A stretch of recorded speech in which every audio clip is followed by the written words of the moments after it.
How are you this morning? Good. All right. Want a little bit warmer weather? Yeah, I love it. You love it. Well, it's a beautiful day in Florida every day, so we're blessed to be here. We have some blessings. Yes. We have some winners for our Board of Elections. And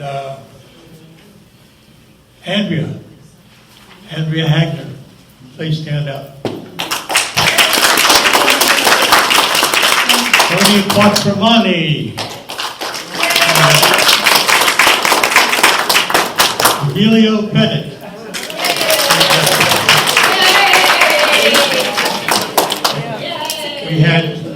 We had 4 great candidates and we have 3 great winners. So, congratulations. They're going to do a great job for you on the board.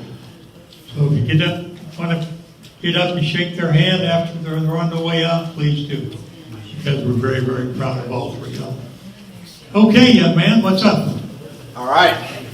Thank you, sir. We're going to go directly to the Tuesday talk presentation. So, Tiffany, if we can get set up. All right, Don, next slide. So I wanted to start by just taking a look at COVID and where we stand. And this is a very global picture. And essentially everything right now is looking pretty good across the United States. Here in Pinellas County, our positivity rate is still down somewhere around 2%.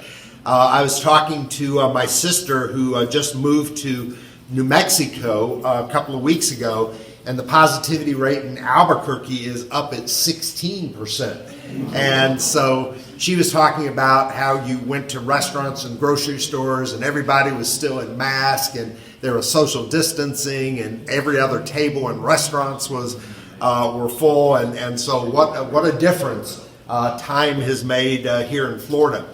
But these are numbers for the United States, so they're national. You can see that new daily reported cases are up about 12%. But look what's happening with the death rate, the people who are dying from COVID. That's down about 5%.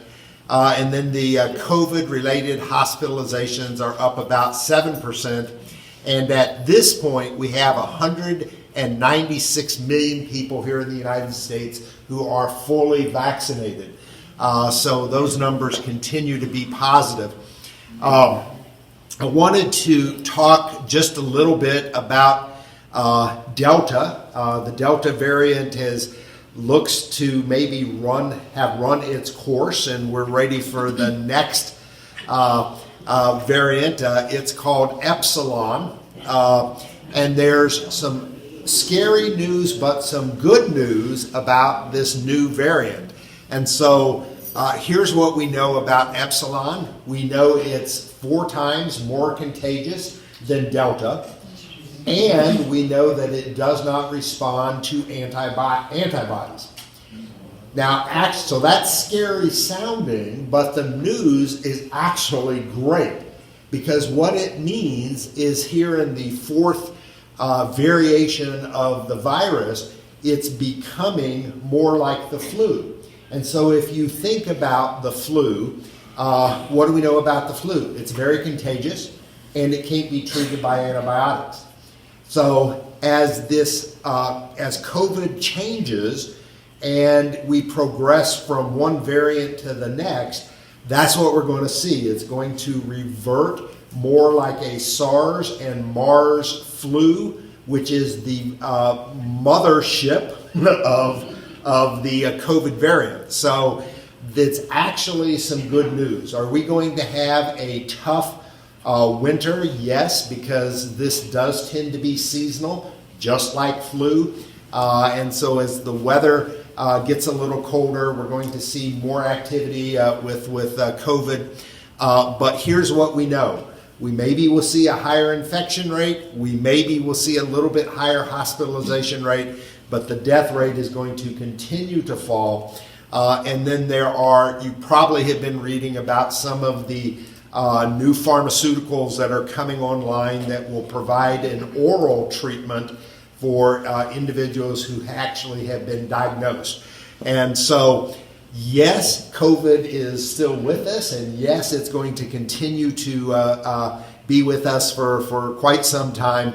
But the good news is it is maturing into a flu as opposed to a pandemic. So I believe this is all encouraging news, and it bodes well for 2022 and more immediately this winter. All right, next slide, please. So I wanted to just give you an update on staffing, and I know that we're in dire straits, and you have been so supportive, and we're appreciative of your support and understanding as we sort of work our way through this whole staffing issue. But I wanted to let you know that there is actually some good news, and our trend lines are improving. So what I have up here, maybe we'll go back, is these are for the Friday week ending for the last 7 weeks. And you can see the number of people we have hired for each of those weeks, the number of people that were terminated, and whether that was a positive or a negative gain or loss of staffing. So you can go back to October 8th and 15th and see that we lost 19 people. It actually was 23.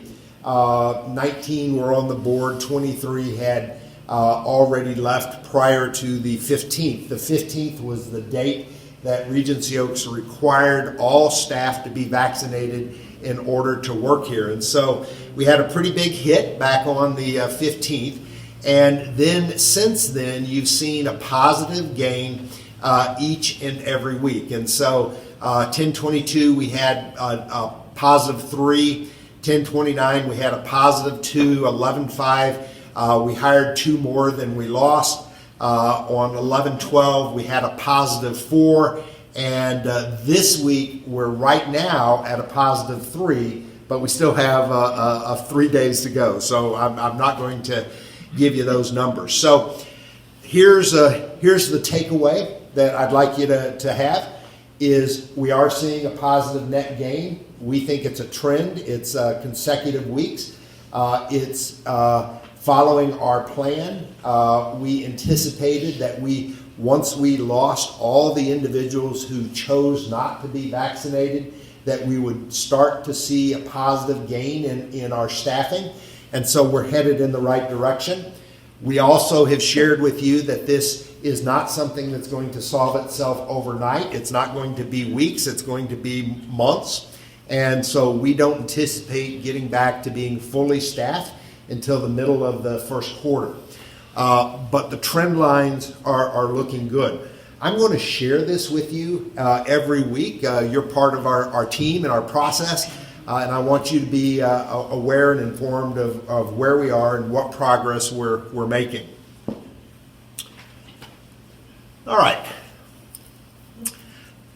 So about 8 weeks ago, we did a satisfaction survey. It was postponed multiple times. You'll recall in the middle of August it was scheduled, and it got delayed because we had a COVID outbreak here at the community, and it got rescheduled a couple of times. But in any event, we now have some results, and I want to start sharing them with you. It's going to be a little different than how we have done it in the past. Just as this survey was much larger than anything we've done previously, this, you'll recall, was 94 questions. And so instead of getting a printout, a report that was, 7, 8, 9, 10 pages, the printout was over 100 pages. So it's a very detailed report. It's way too much information to share in one sitting. These chairs are not comfortable enough for you to be here for 2 hours. But so here's my plan, is I'm going to start today with a broad overview and sort of share with you the summary.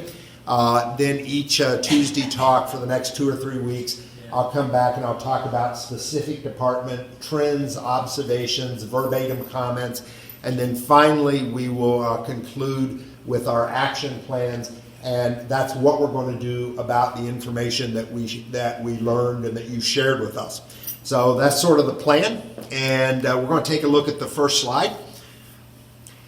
So we did end up doing independent assisted living and skilled nursing. You may or may not recall that originally we were not going to do the skilled nursing, but we had the opportunity to add them in and adapt the survey, so we went ahead and did all product lines. Measuring and tracking resident satisfaction is a critical component in the community's continual performance improvement efforts. It identifies community strengths and weaknesses. Understanding what is driving resident satisfaction enables a community to allocate the financial and staff resources toward the issues that matter most to residents. And so that's the background and purpose of doing this, is it allows us to take your input, and in our writing our action plans and response, it makes sure that we're responding to what are called drivers and to your specific needs. Now, a driver, one of the things that we hear all the time, there's this ongoing raging debate about green beans. Do you like your green beans overcooked or undercooked? Pool temperature. Do you like your pool temperature at 87 or 114?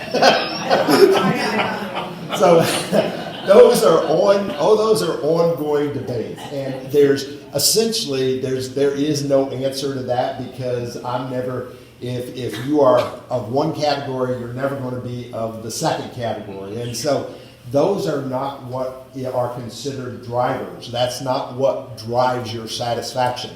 It may be an annoyance to you if the pool's 5 degrees cooler than you like it, but it's not a driver. And so that's one of the keys, is identifying what the drivers are and making sure that the majority of our time, our energy, our efforts, and resources are directed at what matters the most to our residents. Excellent. So just a little bit on the survey methodology. We did overall satisfaction among all residents, and we had specific elements of service. Now, I'm going to talk about specific elements of service when we get to a future slide, and I'll sort of tie that in. We track the movement of these measures over time. So this is the very first time that we have done this particular survey, because this is our first survey with LCS. And so this becomes a benchmark. This is our starting point in how we will measure our performance and gauge improvement year over year. And so this is creating the jump-off point. We'll identify the key drivers and then benchmark performance against other LCS communities and the country. Now, I'll address that on one of the first slides as well. I am really, really satisfied with the participation level that we had. Thank you so much for sharing your concerns and your observations and comments. It does make a difference. Here in the IL, we had 423 surveys that we sent out. 355 were completed. That's a 75% response rate.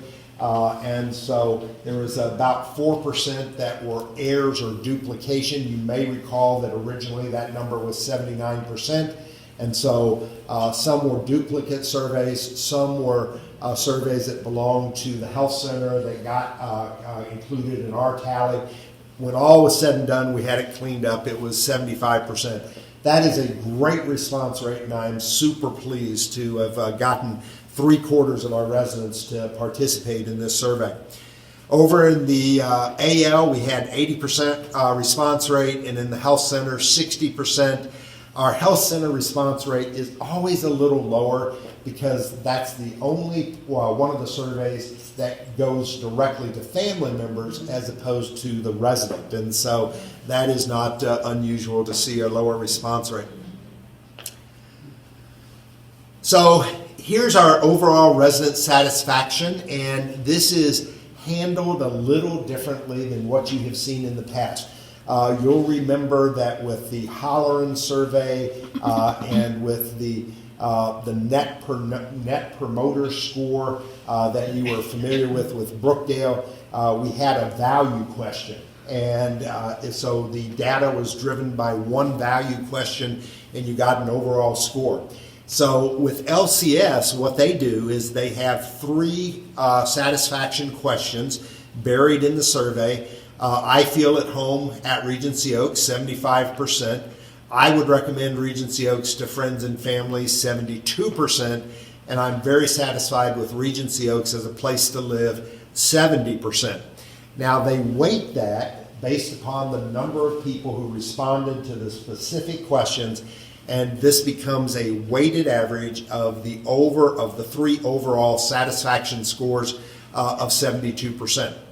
And so I'm really pleased with that number. I think that's a great kickoff number. The last time we surveyed all of the resident population, and this was in Brookdale, and I think it was the fall of 2019, that was our last full survey. Our net promoter score, which is a little different, but it's the only thing we have that we can compare, was 67%. So there was some improvement in the overall satisfaction score, and we're very happy with this number.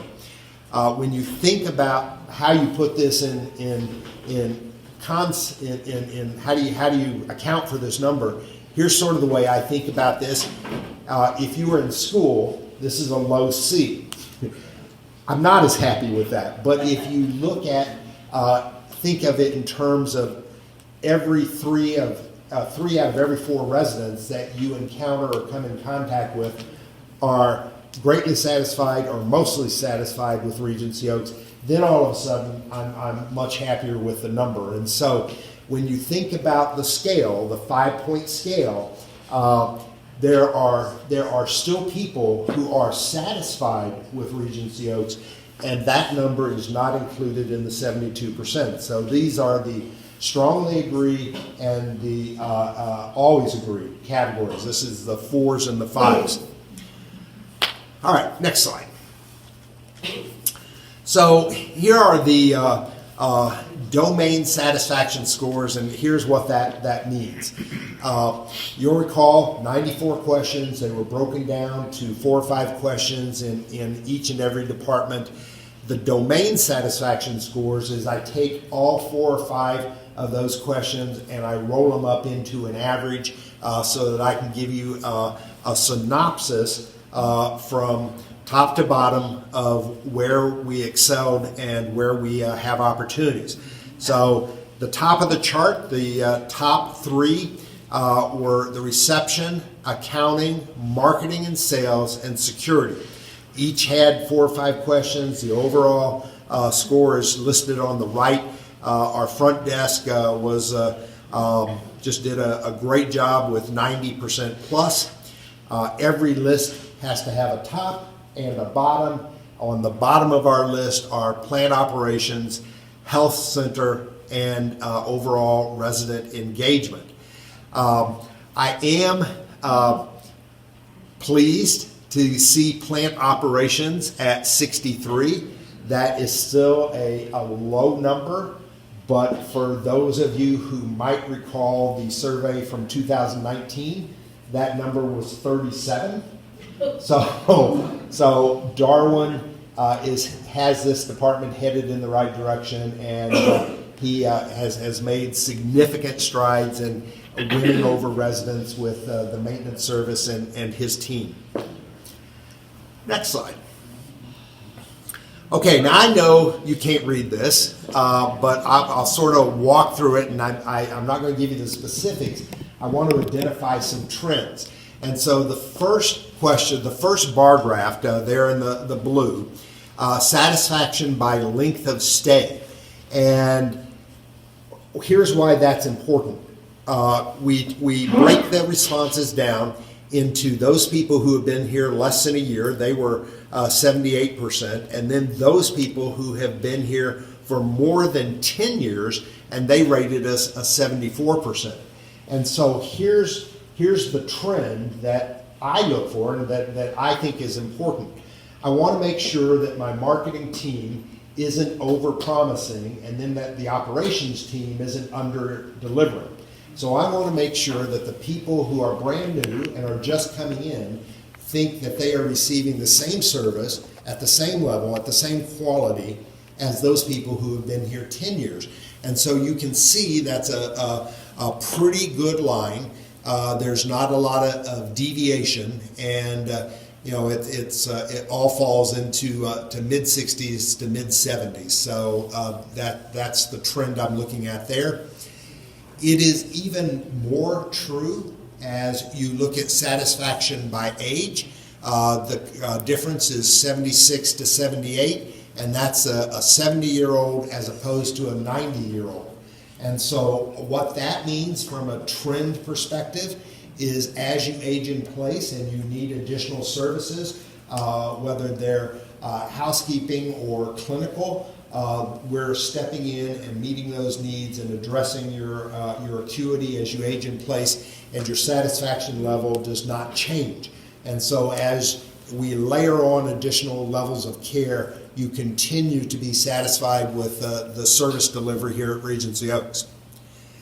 Ignore the satisfaction by type of residence. It really doesn't apply. You'll notice it's the exact same number as was on the first page, and the reason for that is we did not roll anything up. We didn't roll the AL up in here. We don't have cottages or townhomes or congregate living, and so when it's by product type, that slide is not applicable for Regency Oaks. This one surprised me a little bit. Do you prefer a paper or computer survey? 223 of you said paper, and only 77 said a computer. And so I don't know exactly what that means. I don't know if it was because this was a paper survey and therefore that's what you thought was best, or whether in the future you really would prefer to only have a paper survey. So I want everyone to think on that, and we'll have to come back and consider what you'd like to do in future years, because that one surprised me just a little bit. We have a lot more computer literate residents than 77. So, all right. So we'll take a look at these, and so this is all 94 questions broken down into the domain areas. And so just as an example, you'll see reception, and there are 1, 2, 3, 4, 5 questions, and you can see the range from 94 to 85. They're all very high. Same is true with accounting, marketing and sales, security, and transportation. So all of those areas looked really high. The one area that was low is transportation services are available when I need them. And so that's one of the early indicators that we know we need to go back and look at, and we'll dig through the verbatims and see if we can figure out specifically what residents might be telling us. Next, please. And so this is the next 4 categories. There's innovative home health, 90 to 78. Resident health services were 84 to 77. Executive director, 85 to 74. Communications, 87.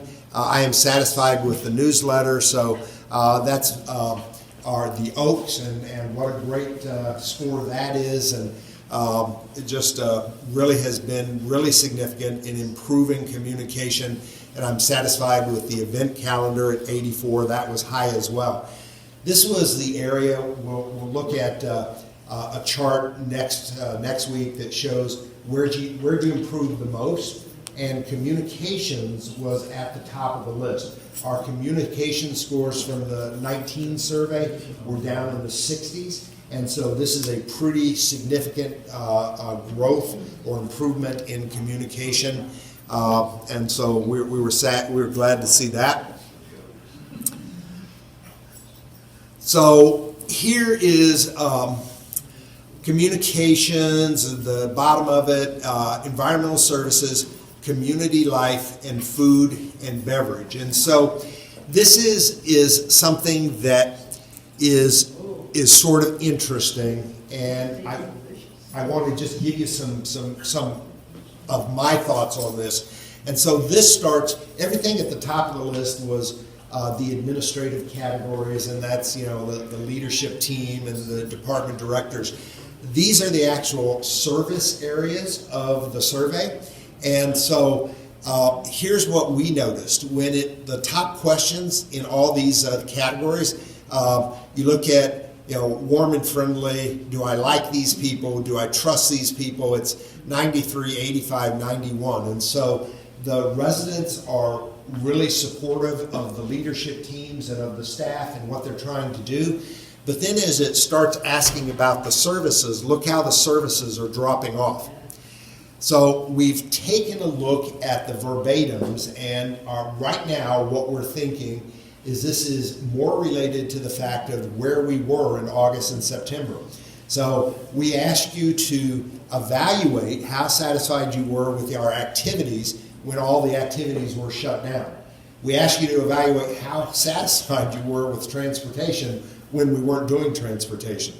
We asked you, wow, how was that dining experience when the only dining experience we had was styrofoam boxes being delivered to your apartment? And so we know that as we look at the trend lines and listen to your comments, we know that impacted resident scores. Our initial observation is you still felt strongly that we had the right people in place, that you trust them, that you think they're doing a good job, but you also were letting us know that, no, you know, I'm eating out of a styrofoam plate in my room and I haven't seen someone in 2 weeks, that the service delivery was conditional on the environmental factors that we were dealing with as a community. And so as we look at the next page, you'll see that trend continue. And again, high at the top, low at the bottom, and all of these service scores, whether it's supportive facilities, assisted living, plant operations, health center, all of the service scores fell down into the 40s. If you step back and look at all the departments from a broader perspective, every one of the service categories fell into the 40s or 50s. And so we have to think that a part of that had to do with the fact that we weren't providing any services, and so it clouded your ability to evaluate how satisfied you were with the services. Next. Okay, and we'll open it up for questions and go back and talk about survey questions specifically. But I did want to take this opportunity to wish all of you a very happy Thanksgiving. And Ricky and his team have a great feast prepared for you. And Tiffany, I think, may have a couple of updates. Mm-hmm. So I'll turn it over to you. And you got it? Good morning. Good morning. Happy Thanksgiving. I just wanted to give everyone a few updates for this week. We do have on Thursday, which is actually Thanksgiving, we have coffee and danishes in the town hall starting at 9 a.m. So you can come in here, get a few danishes before the lunch buffet starts your Thanksgiving dinner starts, my apologies. So you can get that in here. We also will be playing the Macy's Day Parade. So if you want to stop by, have your coffee and danishes in the town hall and enjoy the parade, you definitely can. Also, on Friday, we're transitioning right into the holiday season. The south tree decorating will be at 1 p.m. and the north tree decorating will be at 7 p.m. So if you would like to join us in getting the trees all pretty, please feel free to stop by and do that with us as we get the campus ready for the holiday season. Other than that, happy Thanksgiving. Thank you, everyone, and I'm thankful for our residents. One last thing I want to point out is look how cool the new scroll line is. That will really help with you being able to follow up in here. So we owe that to our new Director of Administrative Services, big Regency welcome for Betsy. We're glad you're here. That's what I wanted to comment on. I'm thrilled that you guys got those. I keep hearing from people that because they can't hear on the broadcast, that maybe they'll at least be able to see. Can we get it just a little bit larger?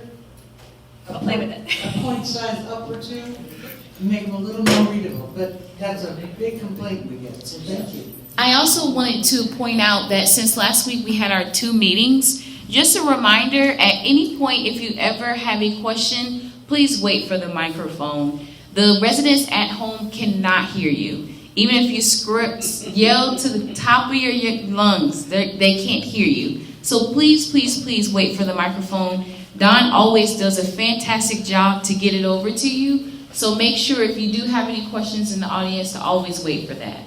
Thank you. I don't think that's enough. I think the questions need to be repeated. I agree. Because last week, I couldn't understand a single question, and I know at least some of them were with microphone. I couldn't hear them. Also, I have a question about your employee staffing. That does not include servers, correct? It can't, because there are 50-some vacancies there, and you're saying we only have 30-some. So, yeah, great question. So when you hear me say we have 34 open positions, we are, when I talk about an open position, I'm referring to what's called an FTE, a full-time equivalent. And so that's a 40-hour-a-week position. Now you think about my servers. Here's how my servers work. They'll work a 2.5-hour shift, maybe 2 days a week. So for every server, they're only working 5 hours a week. So in order to count them as an FTE, it's not one server, but it's going to be 5 into 40, so 8. It's going to be 8 servers to get that one FTE. So great point. It's not bodies that we're counting because it takes multiple bodies in order to fill that FTE position. Great point, Judy.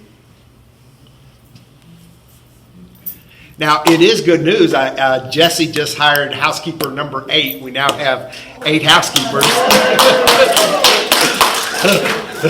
And so we need a minimum of 10 housekeepers to open up north and south, and that's without any special projects. So heavy cleaning or deep cleaning of our common areas, but we're making progress. You will recall that just a few short weeks ago we only had 5. So there is improvement in our housekeeping team.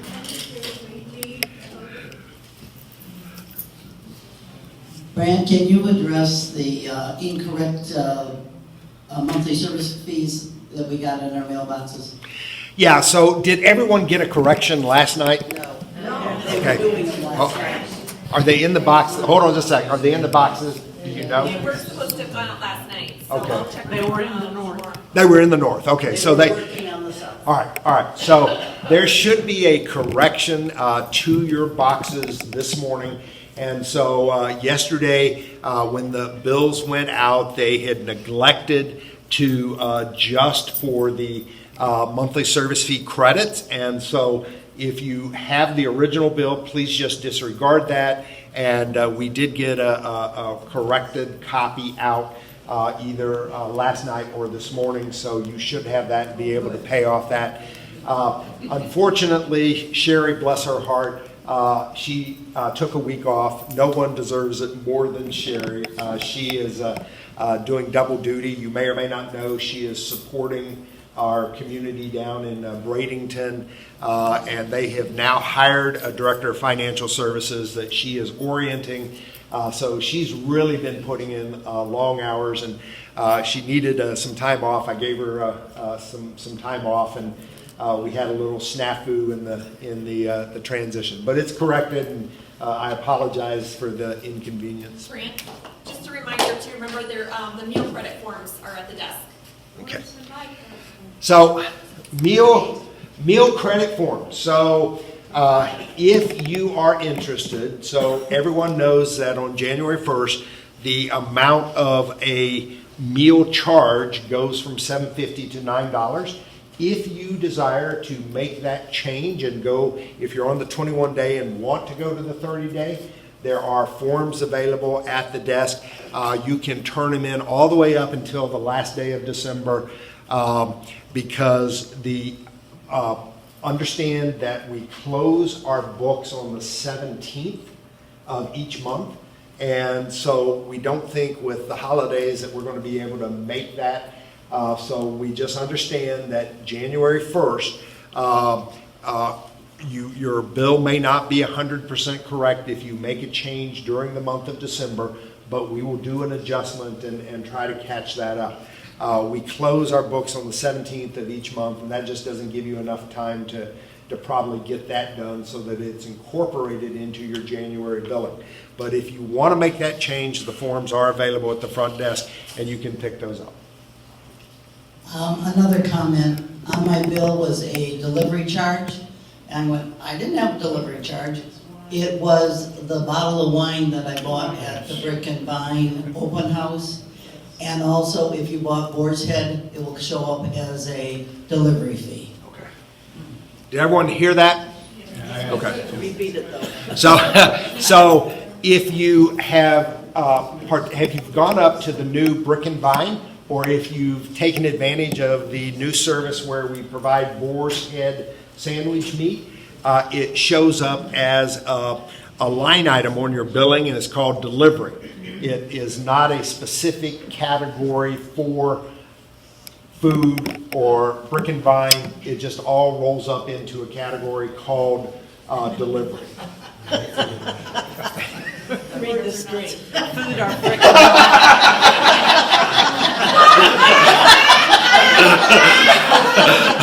Okay, we may want to correct that.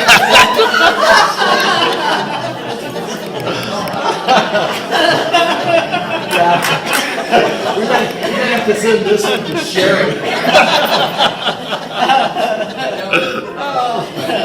I have an additional question.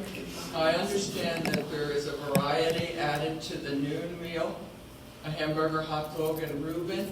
Is there any chance that we could do that with the evening in order to get more of a variety and add maybe the wonderful shrimp plate to it, which is rather simple to put together? You know, I honestly don't know the answer. I didn't know that there had been a change, and so that's a great question for Ricky at Dish Talk. And will you ask him? I will. Okay. One other thing is, I don't know if it's true or not, but the hiring person is the same one or has left? Has left. Okay. So, and this makes absolutely no sense to me, but the hiring, Brooke, our recruiter, elected not to get her second shot, and so she has left, and we are in the process of trying to replace her. Doesn't make any sense to me, but if you get the first shot, you'd think you'd get the second. Like she had a bad reaction. Could have been, yeah. Have you replaced Sandra? We have not yet replaced Sandra, but we are in the process of our final interview. So we've got a couple of great candidates that we're going to have to choose from. Brent, can we go back to the meal plan for just a minute? Sure. I'm on the 21-day plan and I want to stay there. Do I have to do anything? You don't have to do anything. And Perfect. so if right now we're really not doing anything because our dining services are not back at full operation. And so whether you're on the 21-day or the 30-day plan, there's not really much that you can do. Meal plans, what if we decide to change our at a later date? Is there certain times that we can do this, or? Okay, so here's where we are with the meal plans. Again, because we're not providing full services, there's whether it's a 21 or 30-day plan, it's not really advantageous for anyone to make a decision right now. We don't have the venues open. You can't go to the grill on the breezeway. The Regency room isn't open. So as we get full staffed and are able to once again provide those services, then at that point we'll start to open this up. But until then, we just have to delay that. Are you still going to start a $9 charge on January 1st? We are. Well, thank you so much for coming to Tuesday Talk, and happy Thanksgiving. Happy Thanksgiving, everyone. Thank you. Thanks again. Have a good day, Don. Have a good day, Don.